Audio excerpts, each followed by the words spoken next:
Can be seated.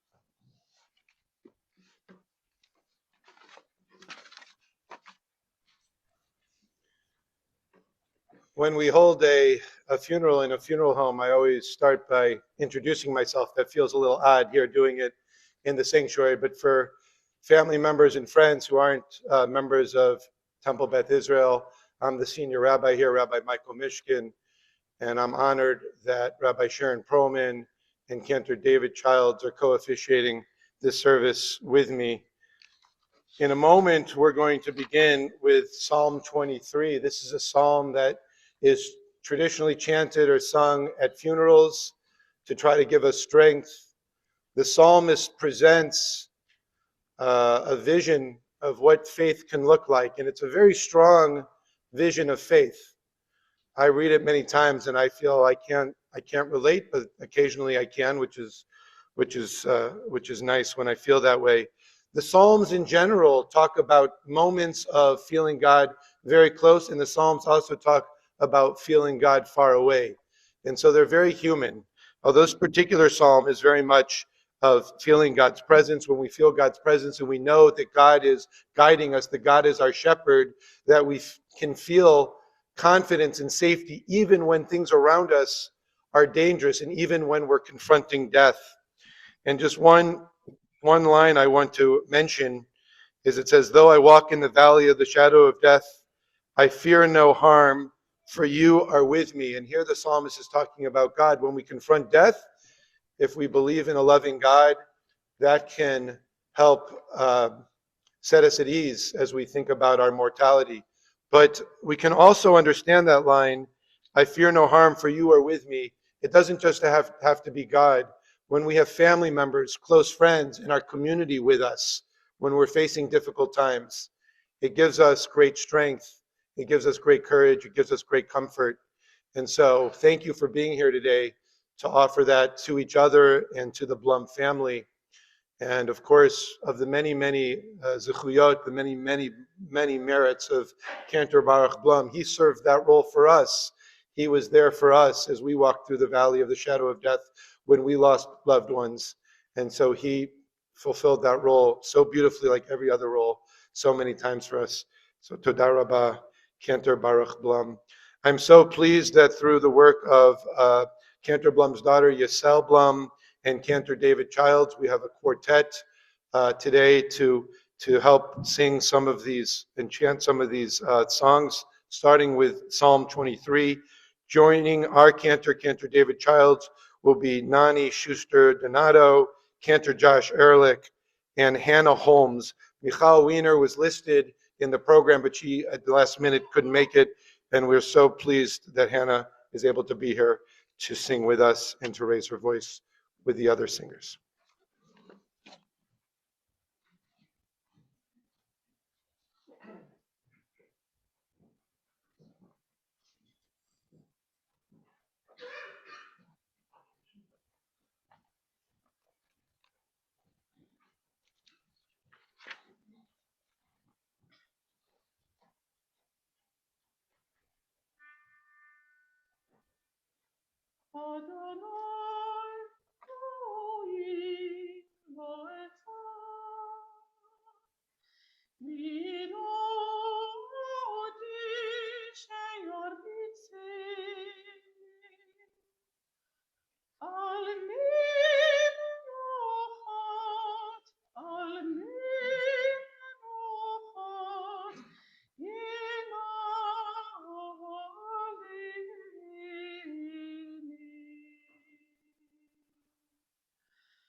Jerry Blum always asked about us having a concert, so I'm glad we could have this beautiful concert today to honor her husband.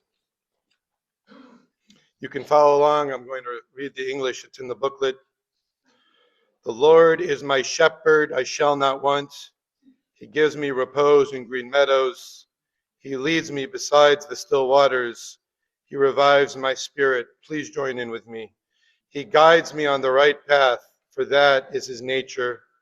Though I walk in the valley of the shadow of death, I fear no harm, for you are with me. Your staff and your rod comfort me. You prepare a banquet for me in the presence of my foes. You anoint my head with oil. My cup overflows. Surely goodness and kindness shall be my portion all the days of my life, and I shall dwell in the house of the Lord forever. I now call forward Rabbi Sharon Pullman.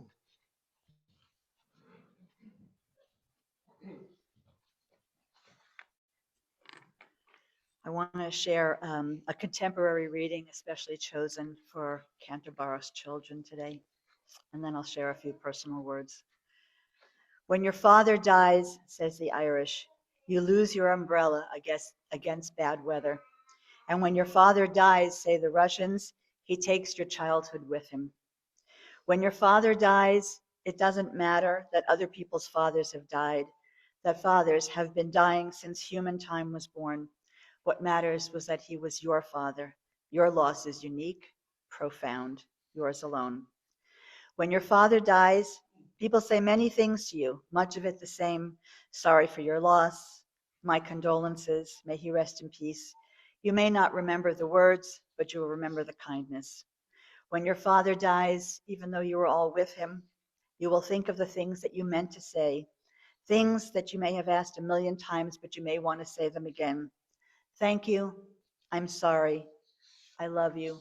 Could you tell me that story one more time? When your father dies, you will remember that time, maybe more than once, when he made you angry, or maybe he even embarrassed you. And when your father's gone, you'll understand your mother from a different angle. You'll understand more clearly how your father helped her, made her more than she would have been without him. You will understand more clearly her power over him. When your father dies, even if he was grand, you'll realize how human he was. And when your father dies, you'll become more intrigued by the life that he was built from the childhood that he was given. When your father dies, you have to adjust your own place in the world, in your family, in your sense of who you are performing for. You wonder if you can. You can. When your father dies, you discover how others, maybe your brother or your sister, saw him differently. When your father dies, you know him, you start to know him better. Oh, you think, I understand that now. When your father dies, you take to noticing how much you're like him. It may not all be good, but it's how you keep him with you. And every now and then, when the sky is a particular shade of blue like it is today, or you spot a man with a familiar build on the street, and you hear a certain melody or a song that he used to like to sing, you'll feel a knot in your chest, and to no one in particular, you'll say, Abba. I did not have the privilege of working with Cantor Blum as co-clergy. He retired before my tenure as TBI's associate rabbi, but we did share a warm friendship, which I treasured. I remember the first time I met Cantor Baruch. It was very early on a very warm Sunday morning in July when I attended my very first TBI minyan. Cantor Baruch was still the cantor here, and I was still in rabbinical school. And I was sitting in the sanctuary, and services hadn't begun yet. And in through the door walks this handsome older gentleman wearing a yellow t-shirt and red short shorts. I was sitting in the back by myself. He came over to me and he put out his hand and he shook my hand and he said, "Hi, I'm Cantor Blum. Welcome to TBI." And in my heart, I knew that I had just met someone special. He had a beautiful and a spiritual voice and spirit that brought everyone in the sanctuary closer to God. When he led the prayers, we didn't just hear music, we felt our prayers lifted and offered up to God. Because he didn't just sing the prayers, he interpreted them with his heart.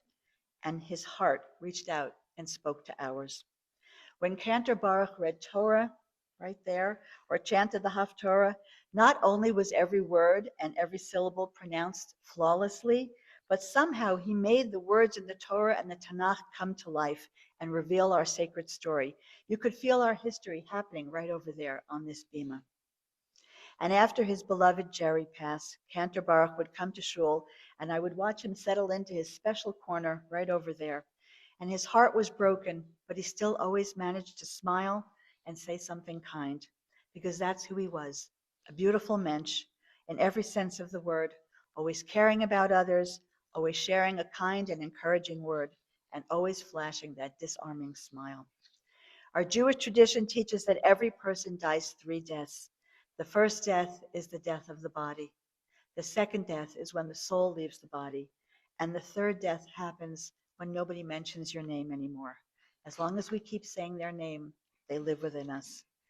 Cantor Baruch, you've sung your last melody here on earth, but your voice and your kindness and your name will echo in our hearts forever. Yehi Zechro Baruch.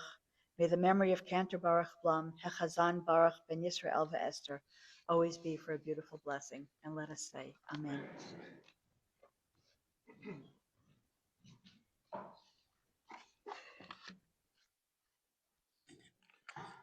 Shalom, dear friends. We've gathered today in this beautiful sanctuary. It's physically beautiful. The windows are beautiful and allow stunning views of nature to come through every time we walk into it. And it's beautiful because it's filled with love, joy, and meaning. It's been filled with that so many times by so many people, but especially by our dear Cantor Baruch Blum. Therefore, I cannot think of a more appropriate place for the funeral of our beloved Cantor. To sum up the nearly 50 years that Cantor Blum was at TBI, we can say one word: bracha, blessing. And this makes sense on many different levels. Cantor Blum was a great blessing to his family, TBI, and the world. And in this way, Cantor Blum lived up to his name. His first name was Baruch, which means blessed. It's from the same root as bracha. So we've gathered today to reflect on the countless blessings that Cantor Blum brought us, and to remember all of the brachas, all of the blessings that he offered on our behalf. Cantor Blum's Judaism was a joyful Judaism.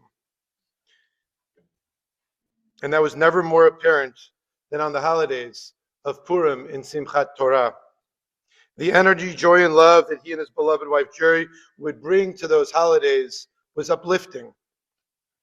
This was Cantor and Jerry at their best, engaging adults and children alike, especially the children. There was singing and dancing and silly songs and more. One of the fun traditions on Simchat Torah was a song in which they made up rhymes about TBI and things going on at TBI. One of their rhymes would have sounded something like this. Aleph, Bet, Gimel, Dalet, and Hey. We celebrate Simchat Torah today. Vav, Zayin, Chet, Tet, and Yud. Please share some rhymes if you would. And then they would have said something like, it's Simchat Torah and you should not frown. We're a busy congregation and we really get around. The members are great and the board is first rate. And we know we're the best shul in town. They always had that line. That was always in there. So now in memory of Cantor Blum, I'll offer the following. Aleph, Bet, Gimel, Dalet, and Hey. We celebrate Cantor Blum today. Vav, Zayin, Chet, Tet, and Yud. Please share some rhymes if you would. Cantor Blum, you were always reliable, kind, and smart. With Broadway shows, you always got neat parts. You were an IDF, Israel Defense Forces, stud. Hiking through deserts and the mud, and always shined with your sweet golden heart. Thank you, thank you. No. I hope Cantor and Jerry are looking down and quelling. A short while ago, Psalm 23 was sung so beautifully. Really, not only was it beautiful for all of us, but what an incredible way to honor Cantor Baruch's memory. And one of the verses in the psalm says, Yancheni v'ba'ag le'tzedek, which is usually translated as God guides me on the right path. Rabbi Harold Kushner teaches that these words actually mean something more complex and more interesting, and based on a literal translation of those words, although with a slight interpretation, Rabbi Kushner understands these words to mean God leads me on roundabout paths to end up where I was meant to be. I don't think you can find a better expression to explain the many varied aspects of Cantor Blum's life, which led him to the cantorate and to TBI, where he was doing what he was meant to do and doing it in a place where he was meant to be. Cantor Baruch Blum was born on November 9, 1937 in Tel Aviv to Ego and Esther Blum. The family name was Blum. The Cantor changed it to Blum when he came to the U.S. Cantor Blum had two younger sisters, Laura and Josefa, known as Ceci. Ceci passed away a few years ago. May her memory be for a blessing.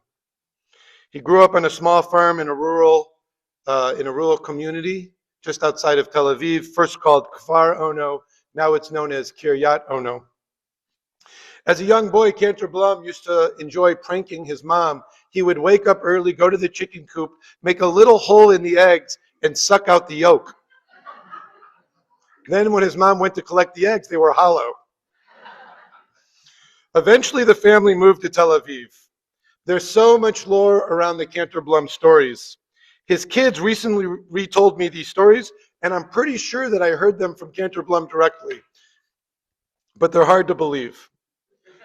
Before Israel declared statehood, Menachem Begin was hiding out to avoid the British soldiers. And Cantor Blum says one night he hid in his family's apartment.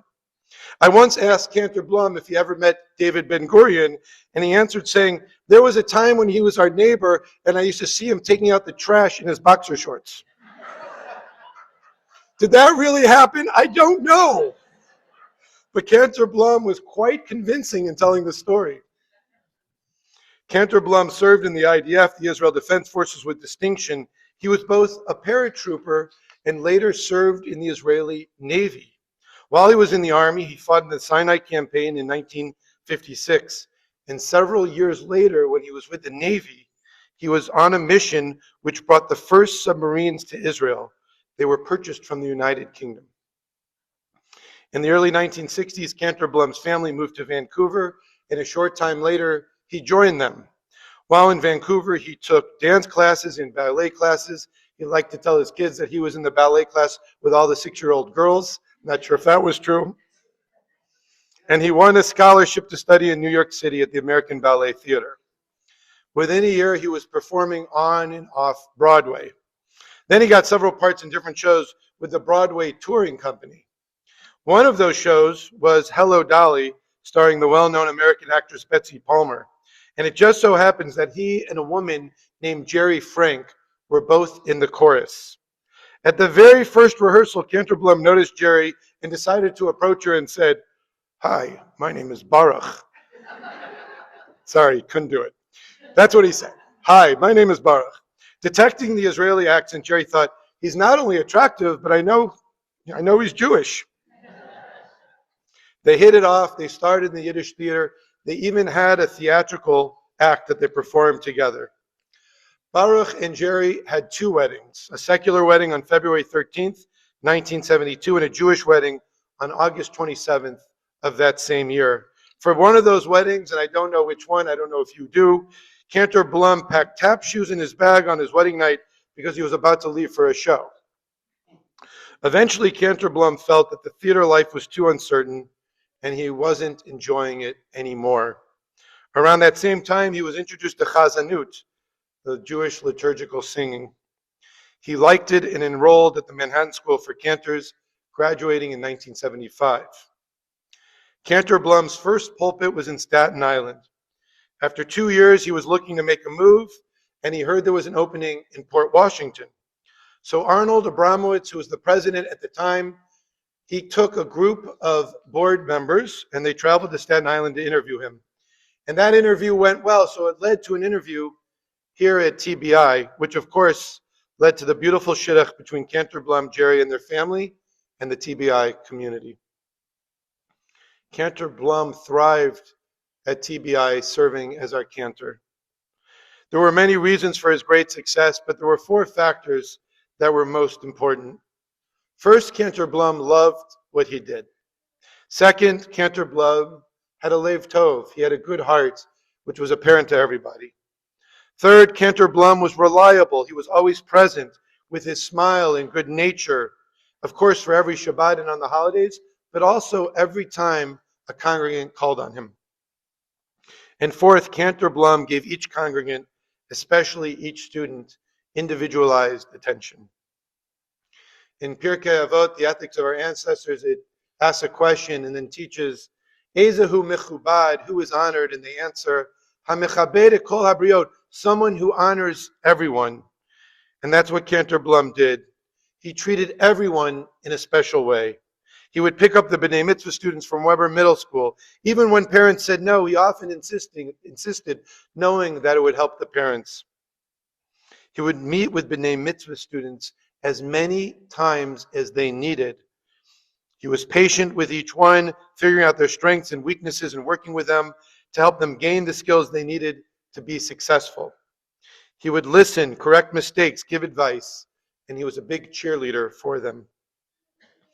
I often watched Cantor Blum in action in awe, just seeing the time and the care that he gave to each of his B'nai Mitzvah students. In addition, over the years, I heard from many B'nai Mitzvah celebrants and their parents about the amazing experience they had with Cantor Blum. And in the past few days since Cantor Blum died, I have received many beautiful texts and emails of people singing his praises, and they're all saying pretty much the same thing. One former B'nai Mitzvah student texted me saying, Cantor Blum was one of the kindest people I ever met. I will never forget the many times he picked me up from school for my bar mitzvah lessons, and he taught me how to shift gears in his many stick shift cars. I just don't know if that would go over today. But he was Israeli and he made it work. The young man continued saying his compassion, humility, and warm-heartedness will be missed. Yesterday, a parent sent me the following text. Cantor Blum was one of the sweetest, warmest people I've ever known. He worked with my children with patience and guidance and allowed them to shine in ways that I could not have imagined. Any of you who worked with Cantor Blum, or if your kids worked with Cantor Blum, you know all of this. But what's amazing is it's not a small group of people who say this, or even most people. It's every single person who ever worked with him. I want to share one story by name because it captures Cantor Blum's essence as a B'nai Mitzvah teacher so beautifully. A TBI member, Janet Lippman, who's here this morning, told me this story before, but I called her yesterday just because I wanted to hear it again. Janet said, I never met a person that went so far beyond what was expected of him or who gave so much love.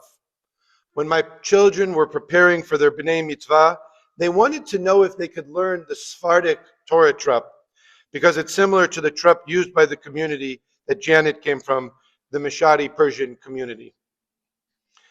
And then Cantor Blum told Janet and her husband Avery he didn't know the Sephardic trup. And the story could have ended right there. She said, we didn't expect anything else. He didn't know it. But what Cantor Blum then said is truly amazing. He said, I will learn the trup and I will teach it to your kids, which is what he did for both of them, Maximo and Alessandra. Janet concluded her story saying, he was a very special person. He truly loved his work. This was his calling. When I arrived at TBI, I felt doubly blessed. First, to be in a community that was so thoughtful and caring, and second, to have Cantor Blum as my co-clergy. It was such a great pleasure working with Cantor Blum. As you all know, how kind and sweet he was, and that's exactly how he treated me every single time. He was very quick to hear what my vision was and wanted to work with me. And of course, he was able to help the transition go so smoothly because he had so much institutional knowledge and he knew every single member. And he shared that with me, and it was such a gift. And he and Jerry had me and my wife Tamara, was before our kids, over to their house many times and really welcomed us with just a big hug. However, early on, he almost did get me into big trouble. Right before the first high holidays, about 2 days before the high holidays, I was editing my high holiday sermons. I was feeling a little extra pressure as my first high holidays. Thank you, Ron Harris, who said, you better hit it out of the park. And Cantor Blum asked if I was going to open my sermons with a joke, and I said no. So he suggested I tell a joke, and then he proceeded to tell me a very funny joke. I was really excited. I attached it to the top of my sermon. I was feeling great. But something happened that night. I was tossing and turning, and a thought came into my mind. And when I saw Cantor Blum the next day, Erev Rosh Hashanah, I asked Cantor Blum a question. I said, did Rabbi Fine ever tell that joke? And Cantor Blum said, yes, he told it last Rosh Hashanah. I'm not sure how our communication had got so muddled, but I quickly removed the joke from my sermon and then spent some time finding a new joke. And thank God I came out of it all unscathed. There were so many things that I enjoyed about Cantor Blum and Jerry. But one of the highlights is something that I've focused on, and that was watching him during the Shabbat morning service with the B'nai Mitzvah. The way he guided the students on the bima, the way he smiled, it lit up his face and it lit up the whole sanctuary as he watched each and every one of his students excel. The simchas were always great and meaningful celebrations with Cantor Blum. He set a very high bar, and ever since he retired, I and the other clergy and the staff have worked very hard to maintain that level, and I think we have, and it's a beautiful tribute to him. In addition to being our beloved Cantor, Cantor Blum was also an amazing and loving husband to his partner Jerry, and a loving and dedicated father to his beautiful children, to Benny, Chaim, Yisel, and Avi. When Benny, Yisel, and Avi found partners and spouses, Cantor Blum welcomed them into the family with open arms and with a lot of love. First Chris Danino, and then Eric Heyer, Eddie Grouper, and Amy Seiler. Cantor Blum also had the great blessing of being a Saba, of being a grandpa. He has 3 grandchildren whom he adored, Julian, Philip, and baby Gali.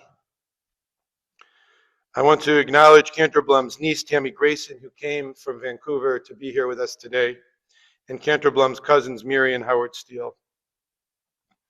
Another bonus of becoming the rabbi at TBI when I did is that I've gotten to know and develop a real friendship with each of the Blum kids. And I want to say thank you for the ways that you check in with me to hear how I'm doing, and you check in always to hear how the congregation's doing. But thank you most of all for the unbelievable and beautiful care that you gave to your father towards the end of his life, and especially in the last several months. I was honored to be able to visit with him, and I was so moved seeing each one of you in the way that you tended to him, in the way that you loved him, in the way that you cared for him. It was such a beautiful blessing for him. He had been such a beautiful blessing for you his whole life, and to see it reciprocated is something that I'll never forget, and it's something you'll be able to carry with yourselves for the rest of your lives. Tihi nishmato tzura b'tzura chayim. May the beautiful soul of Cantor Blum, Hechazan Baruch ben Yisrael ve'Esther, be bound up in the bond of eternal life. And let us say, Amen. We are going to hear from family members. Before we do, the family asked if there could be a TBI representative to speak, and I said that would be wonderful. And the family asked Barbara Taffet if she would say a few words, and Barbara agreed. So thank you, Barbara.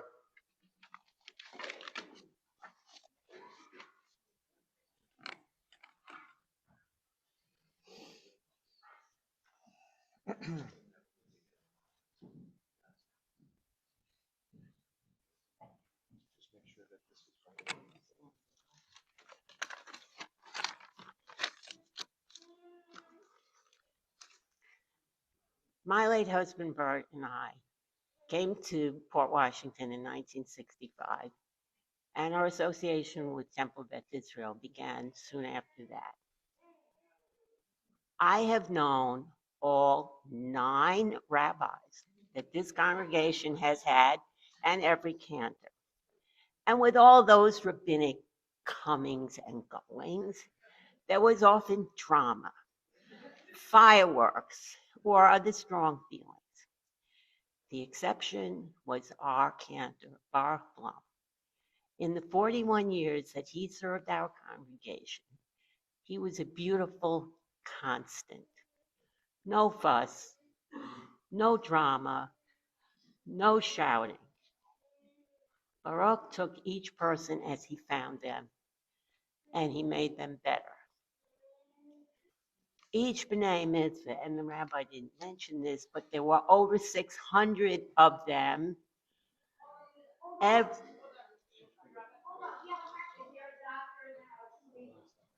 Betty Gimbel.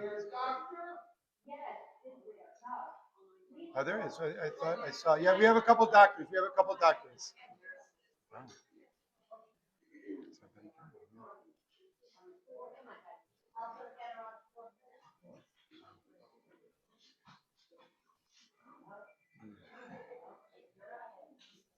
Grief.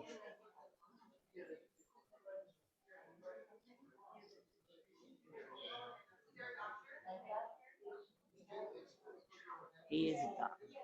Blaine Palmer Well, Jerry is right there. Jerry is right there.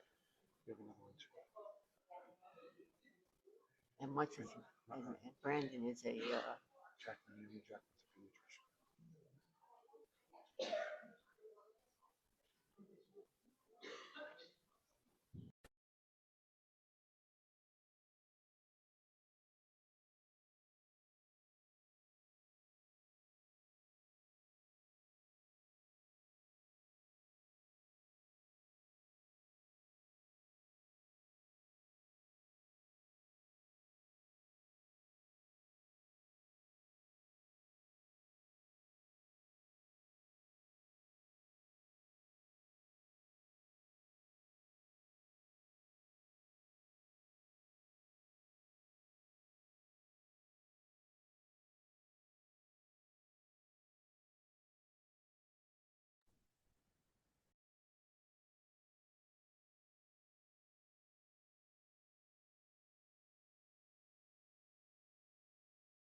part. Heard the 600. Do you want to start there?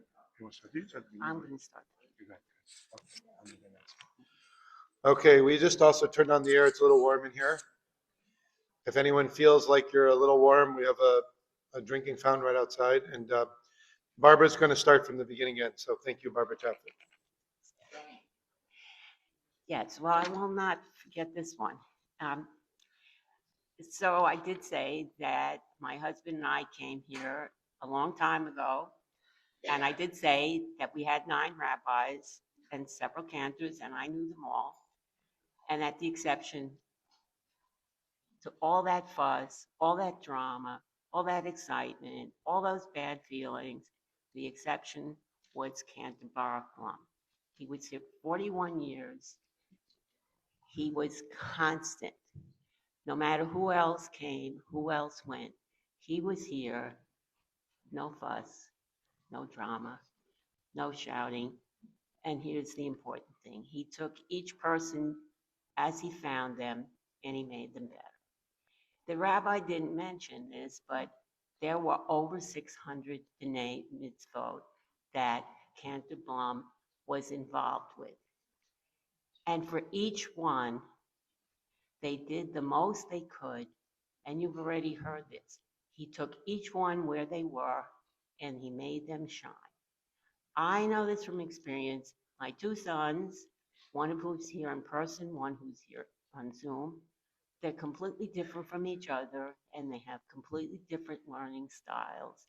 But they both learned, they each learned with him, and they went beyond what they thought they could do. And Cantor Blum was my own Torah reading coach. For over 20 years, every time I asked him to listen to my reading, I learned something from him.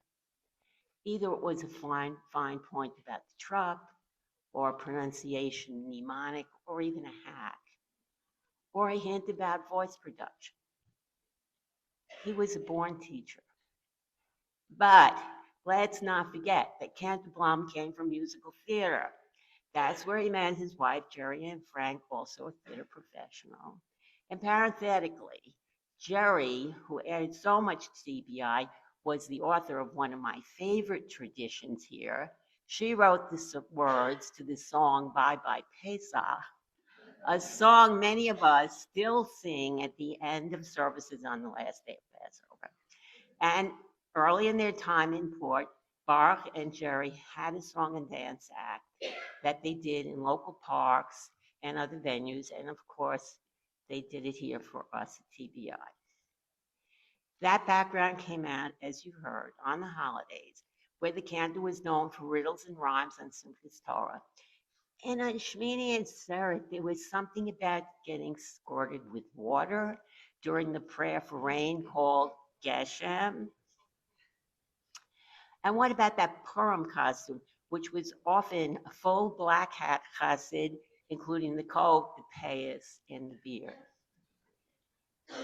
My friend Melissa Hammer Epstein, who attended our schools a few decades ago, told me that when the Cantor came to the nursery school or religious school, no one would be surprised if he threw his feet in the air and walked across the room on his hands.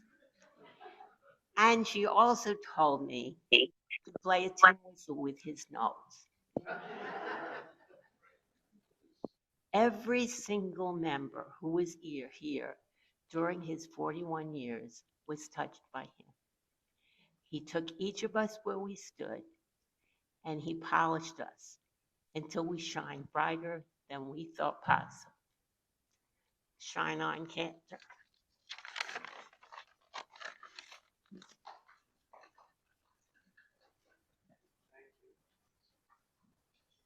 In a moment, we'll hear from the kids. I don't know if you want to come up one at a time or if you want to come up in mass, swarm the bima, whatever you want. There was so many reasons to ask Barbara Taffet to speak. One of them is, this is a story Barbara said she didn't remember, but Cantor Blum told it around the time of his retirement. When he came out from Staten Island and he was having an interview, Barbara was in the room and someone pulled out a chumash and asked the Cantor to chant some of the Torah verses, and he accidentally used the Haftorah trup, And he remembered that Barbara noticed, and he was worried that Barbara was going to maybe report him, and maybe he wouldn't get the job. So Barbara, thank you for your wisdom to not call him out, so that all of this could transpire the way that it did. Benny, would you like to come up first? Okay.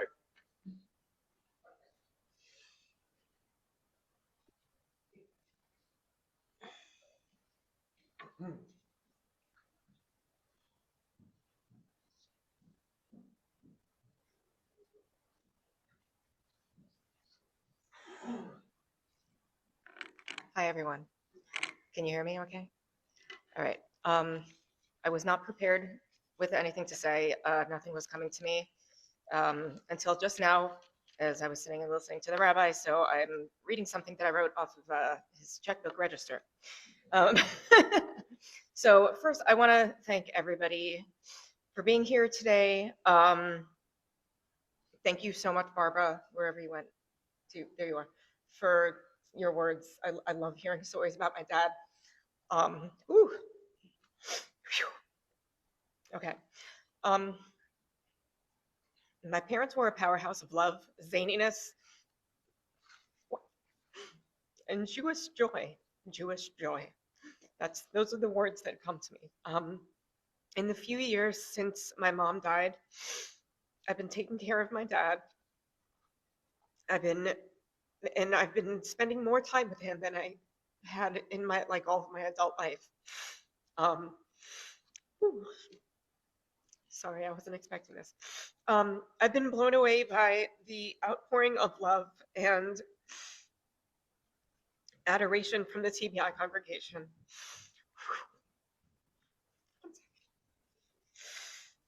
Okay. Growing up as the Cantor's daughter, it wasn't easy for me to fully appreciate. Thanks. Yeah. Thank you. Okay. Whew. No, I got this. Somebody make me laugh. Make me laugh behind. Say something stupid or something. Yes. Did mom tell you to do that last minute? She did. After she did, just so everybody knows, I have a gigantic bruise on my rear end and a bad shoulder right now because my mother threw me down the stairs the night he died. I fell down the stairs in the middle of the night, the very night that Dad left us. Yeah, lot of practical jokes. Okay, that helped. Growing up as a Cantor's daughter, it wasn't easy for me to fully appreciate the magnitude of my father's impact on this community. And what a gift it was to be part of it.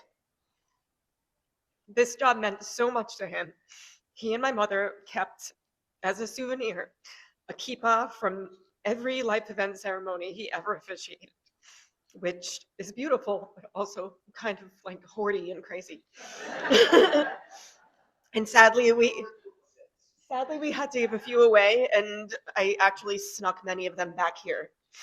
So if you find a kippah from your bar mitzvah or wedding, it was in my house all these years.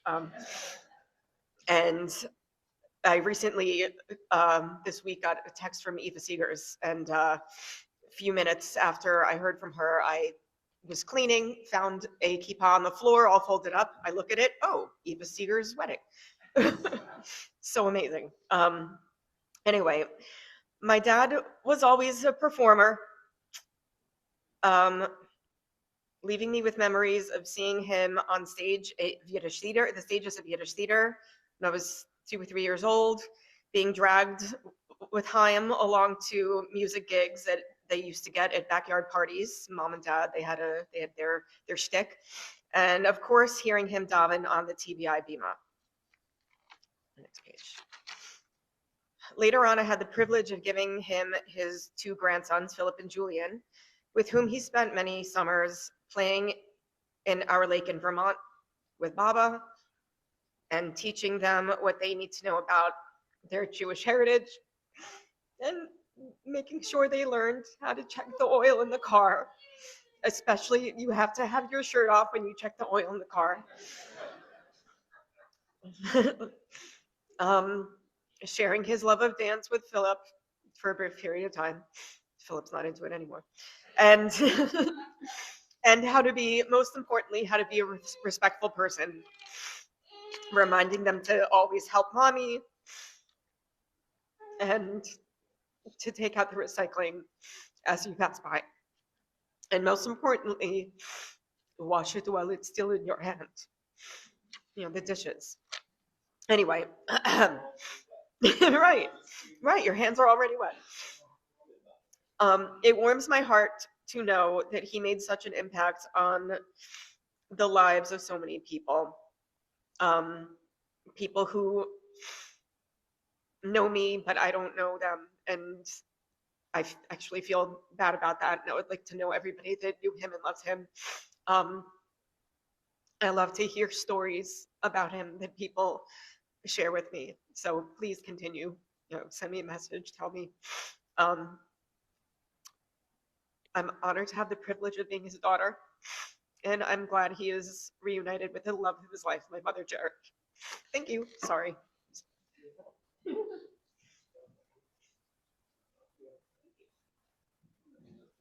I'm going to now call forward Chaim Blum.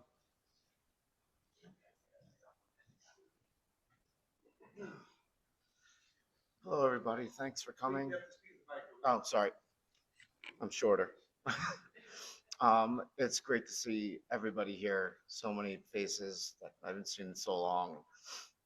Thanks for coming out and helping us show respect for Dad. These last speeches are kind of summed it up really well. Not much information left to give. Everybody kind of knows how many times he's been honored, and his life story has been told in this sanctuary a dozen times maybe. But one thing that something that stayed true throughout everybody's different experiences with him was that no matter what, he wouldn't say no.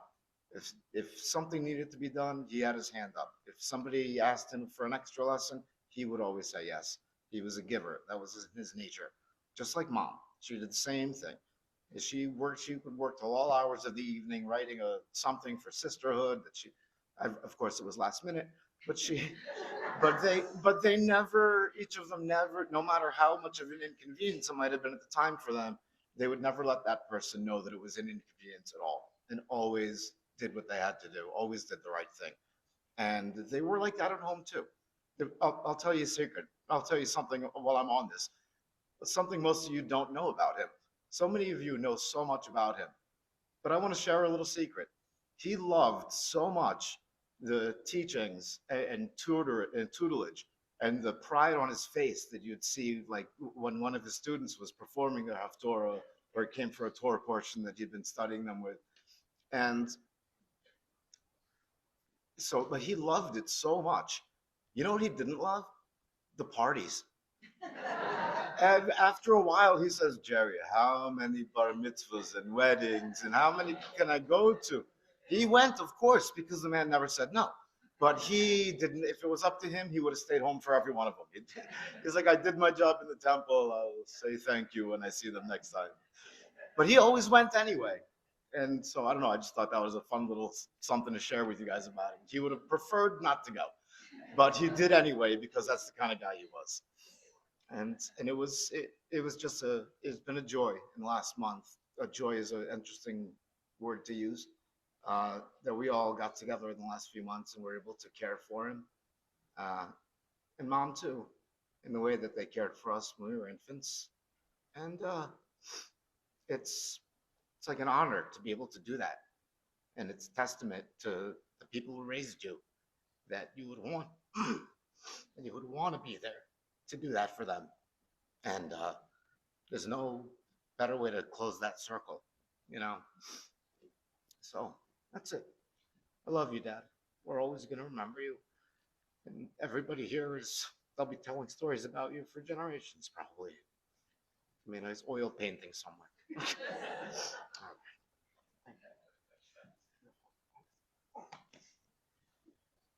All right. Yisel and Avi, do you want to come up together? You can come up one at a time. Yeah, go to that side. Yeah, mix it up.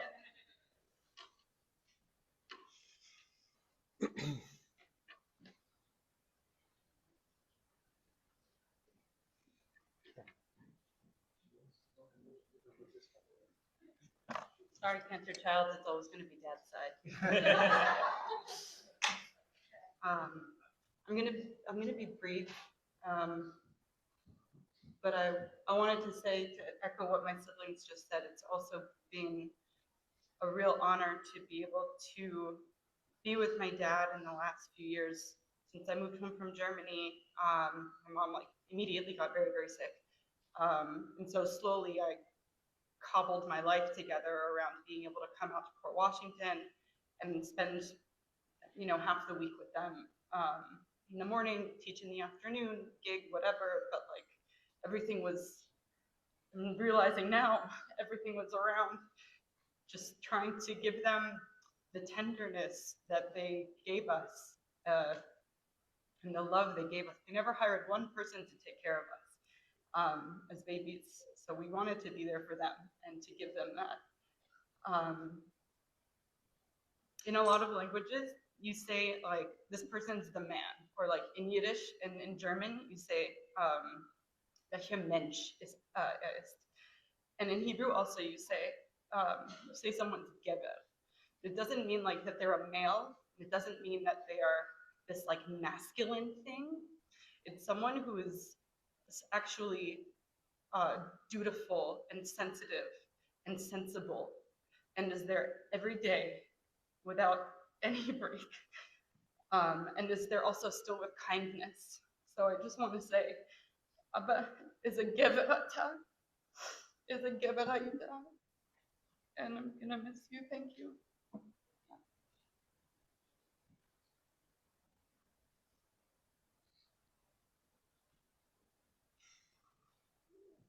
It's really incredible looking out at everybody and seeing how many people my father touched. And I think Benny said it really well. The sheer magnitude of it is it's tremendous. There are I did have a couple of words that I wrote down, or rather typed, but really just want to thank all of you. Seeing all of the old faces that I grew up around, it just has me flooded with memories and flooded with such good times that I look upon with fondness, scrolling around the nooks and crannies of the temple, showing all of my fellow kids where they were, how to hide from your parents, how to get a little bit of extra time, playing around before we had to go back for after the sermon. And it really strikes me powerfully just how much my parents gave to this community and just how much they meant and how much they acted. I didn't start reading the things that I wrote down, so I'll start now. Thank you. We're all here to celebrate the life of my father, Baruch Blum. All of my life, I've heard stories of his exploits, of my parents' exploits, usually, honestly though, from everyone but him. He never spoke about himself. He was never boastful. He was never outwardly prideful in that way. And I really can't stress this enough. He did not like to talk about himself in that way. That story that the rabbi told about navigating one of the first Israeli submarines down from London back to Tel Aviv, I learned that story not from him, not from any of my family members, but the TBI website. Yeah, none of us knew either. I asked him about it. I was like, "Did you really do this?" And he went, "Yeah." It was wild. And my siblings and I, we used to joke, honestly still joke, that he's a wizard of some kind. He always looked very young for his age, strikingly, right? And he also seemed to appear and disappear around the house in ways that seemed physically impossible. You would see him in his room just watching TV, doing nothing, and then suddenly you'd be outside and he would be right behind you. With a shoe on that he's already tied. Exactly. Like working on the other shoe. He's like putting on his second sneaker. That's exactly right. It's like he'd been there waiting for it. Exactly. And this was an especially terrifying thing to happen when it was about time for your bar bat mitzvah, because he would just pop out of nowhere and quiz you on Haftorah tropes. And he grilled us, but I think we made him proud in the end. My father gave his heart and soul to anyone who would need it. He created space for everyone and everyone's emotions, everyone's own landscape. And his story began in a time of extreme violence before Israel was even a state. He was running supplies, running food, running water to independent soldiers. And he fought for his country. But when he came back, he chose to pursue art and music and love and peace. And then finally, family, chazanut, community, and then family again. Abba Shali, you have taught me, our family, and literal generations of others in the TBI community and in the Port Washington community, many of my friends and all of my siblings' friends, how to live a full and happy life full of love and light. You have by far earned the rest that you enjoy now. Be at peace and be with Ima. Thank you. Just really quick. Yeah, well, I'm not going to tell you no. Just have one question.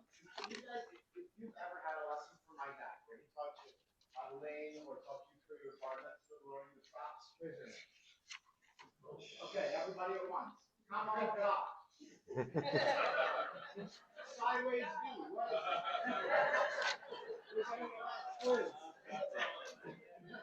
Come on top. Ready? There you go. Very beautiful, Chaim. Thank you. At this time, I'm going to call up Eddie Grouper, his son-in-law, and I'd like his niece, Tammy Grace, to also come up to the bima, please. We would call up baby Golly, but she can't say anything yet. Just smile, cute.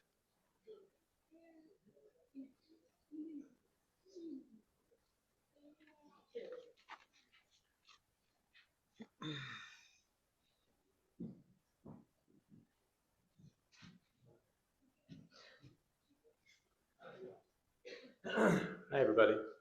Hey, Eddie. Yeah, from this view, sitting up front, there's a lot of people here. I'll keep it brief also. I think now is a nice opportunity maybe for everyone to just take a few seconds and think about the puzzle piece Baruch Blum was in your life, just for a few seconds.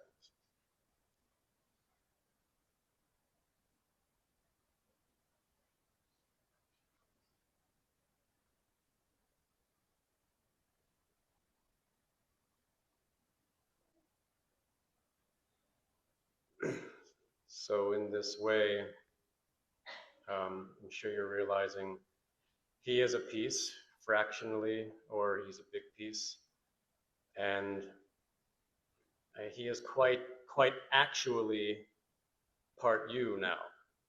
You are part Baruch Blum. He is inside of you. And I find that quite interesting. And not unlike a wedding, this event is designed to bring us together over something common, which is Baruch Blum. He is our common denominator. And I think it's important to embrace our mourning and also take opportunities to celebrate the life of Baruch Blum, because he was very, very, very proud of his life and his family and this community and the life that he made with this community. And in actuality, you are his life. And you're all in this room right now. That's all. Thank you. Thank you.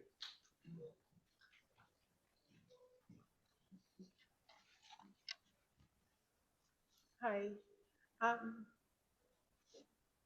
Uncle Babu, was my cool uncle. I know he was your Cantor, your father, but he was always the cool uncle. And so I think I know him a little bit differently maybe than the rest of you. Early memories of when he was trying to teach my sister and I yoga. And he had me put my legs behind my neck and I got stuck and fell over. And he had to pull my legs off of my neck because I was, yeah. He, how old was I? Probably 7, 6, 7. I was young. But, you know, just the way he was. I remember being over for, I think it was Benny's wedding, and he was sitting at the table eating this green stuff. And, and I said to him, "What's that green stuff?" And he said, "Green stuff." And I said, "Yeah, the green stuff." And he said, "Green stuff." And again, I said, yeah, the green stuff. What is it? And finally, he picked up the can of something called green stuff. Yeah, the green stuff.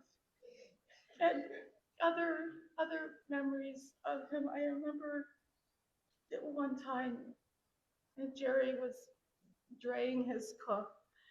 I know, not unusual, but you know, she was on about something. And when she left the room, he gave the Blum shrug, and he said, "What can I do? I love her." And what I want to say to my cousins, the kids, um, how much he loved you. I think he suffered from the same thing my grandfather and his father did. He was very good at telling everybody else how proud he was and how much he loved you. Not so good about saying the words to you out loud, but you should all know he adored you guys. Absolutely adored you all. Jerry, did he try to teach you how to ride a motorcycle?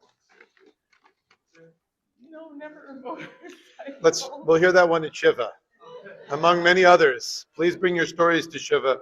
I'm going to call the singers forward, Cantor Childs, Cantor Ehrlich, Nani Schuster Donato, and Hannah Holmes. You have in your booklet, Yushalayim Shel Zahav. That was another song that was selected that they would sing in his memory, of course, written by Naomi Shemer in 1967. It was performed about 3 weeks before the Six-Day War. She had no idea because the song is all about how Jerusalem, the old city of Jerusalem, is empty of the Jewish people and how they yearn, how the Jewish people yearn to be back in Jerusalem. This was a song that was important to Cantor Blum. It's one of the most classic Israeli songs, so it connects him. It connected to his Israeli identity. I remember a lot of times he would use this melody for Adon Olam on the end of the first day of Rosh Hashanah, and it's a really beautiful memory, but it's slow, and I would say no. But then he sang it so beautifully, I enjoyed it. When I asked Yisel why they selected it, she also said that it's about a yearning to return back, in this case, to Jerusalem. And her father is on a journey of returning. His soul is returning to God. He's returning to Jerry. And of course, this reconnects him back to Israel, which was an important part of his identity.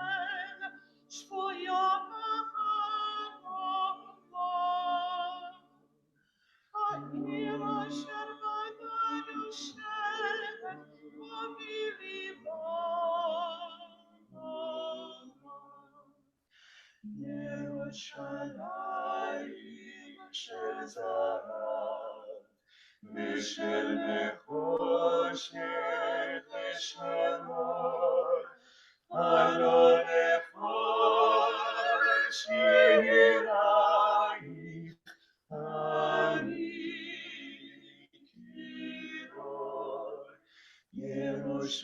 ירושלים של זהב ושל נחושת ושל אור, הלא לכל שירייך אני גיבור.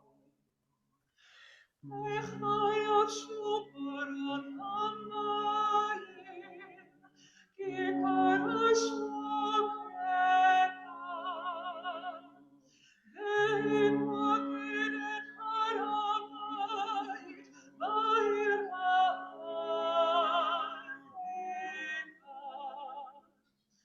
ובמערות אשר בסלע מייללות רוחות, ואם ירד אל ים המלח בדרך יריחו.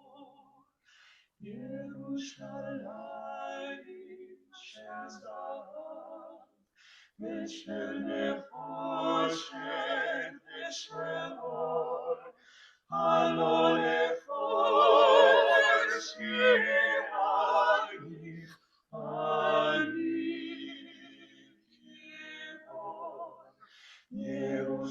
ירושלים של זהב ושל נחושת ושל אור, הלא לכל שירייך אני גיבור.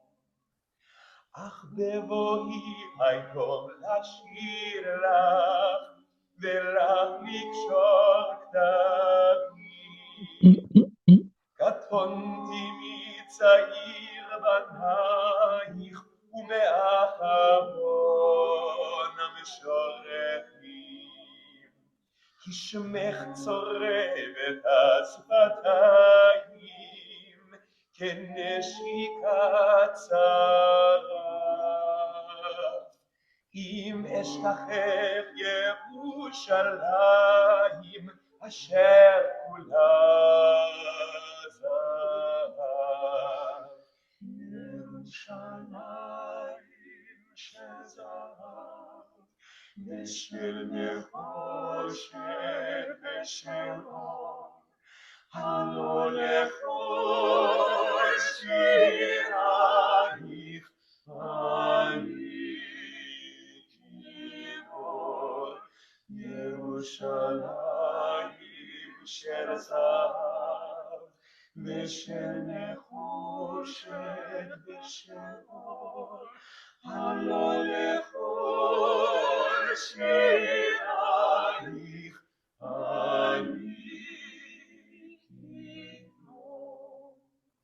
חזרנו אל בורות המים, לשוק ולכיכר, שופר קורא בהר הבית בעיר העתיקה, ובמערות אשר בסלע אלפי שמשות זוכות, נשוב נרד אל ים המלח בדרך יריחו.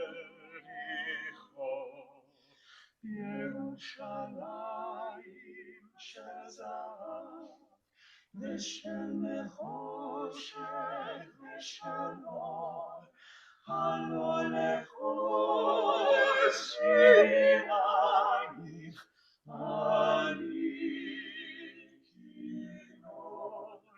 ירושלים של זהב ושל נחושת ושל אור, הלא לכל שירייך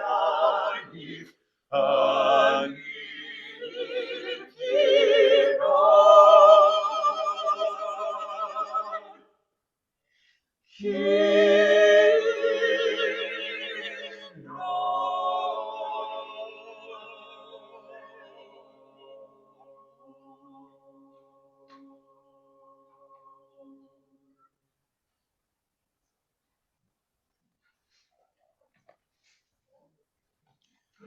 you so much for the beautiful singing, lifting our souls, lifting our souls.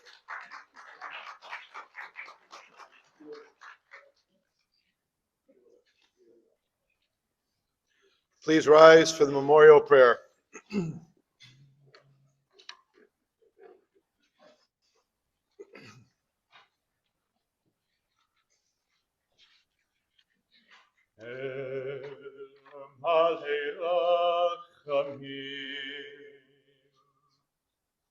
שוכן במרומים, ארצי מנוחה נכונה,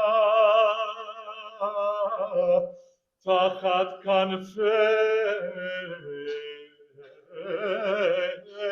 השכינה,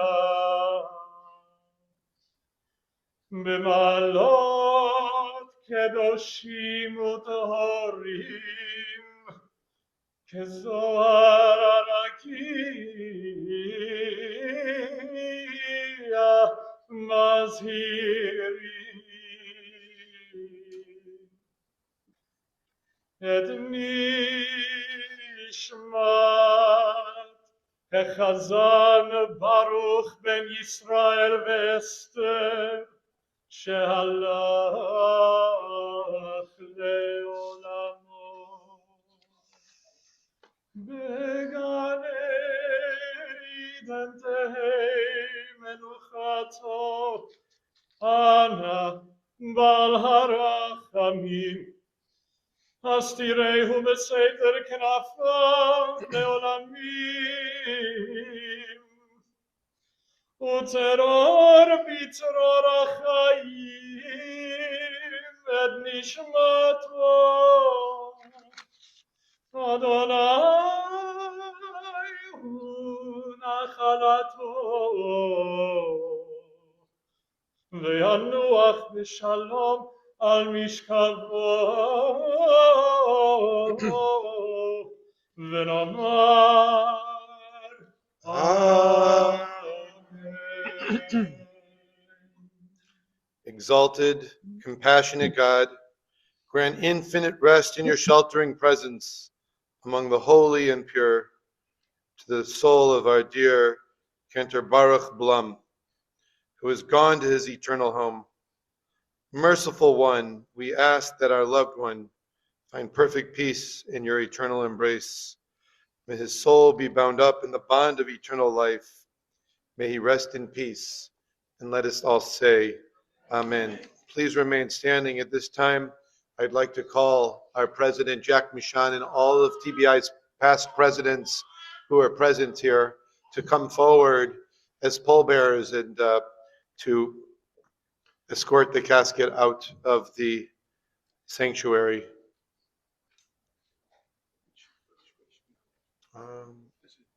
Okay, we'll go this way. We'll go that way.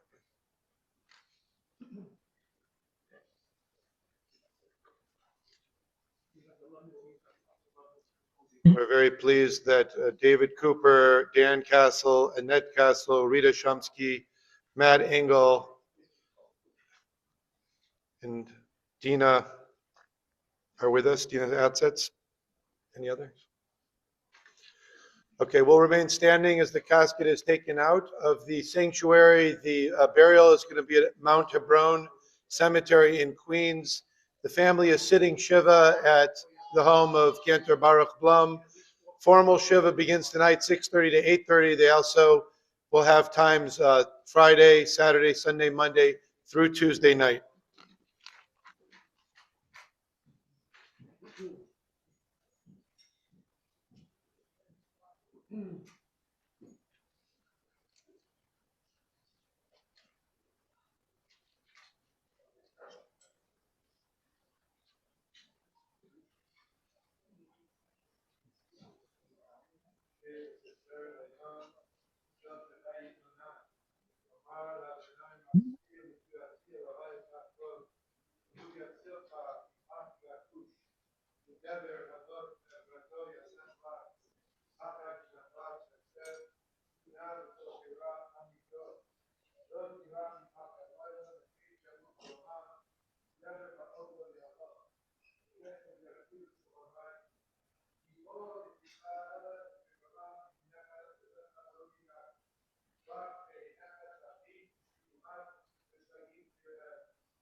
How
you doing?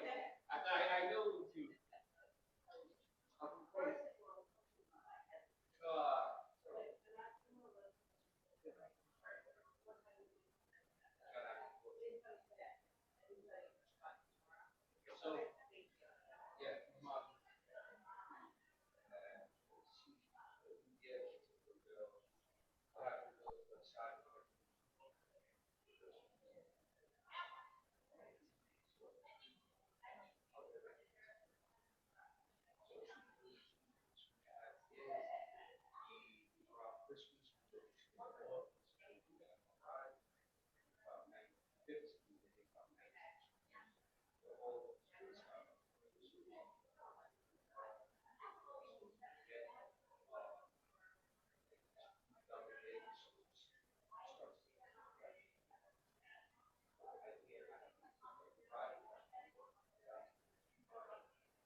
So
yeah,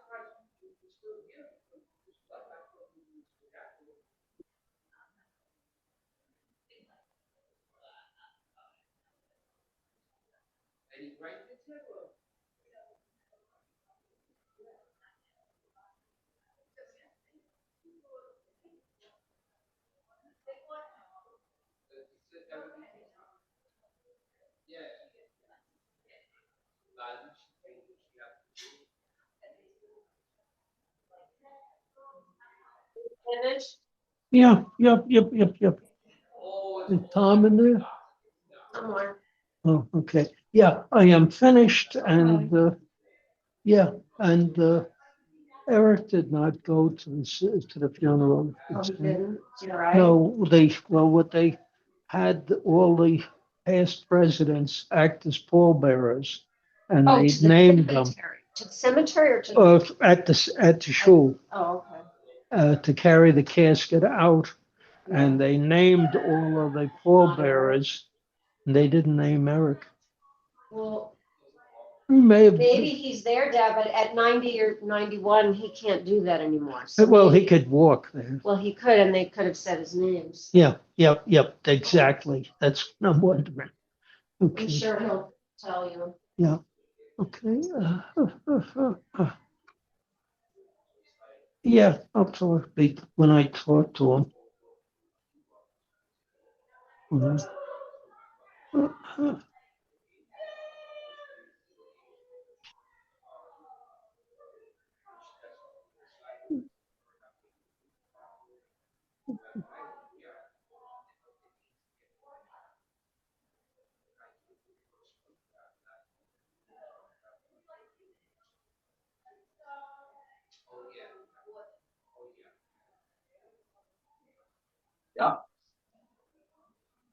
Okay, service is just finished, so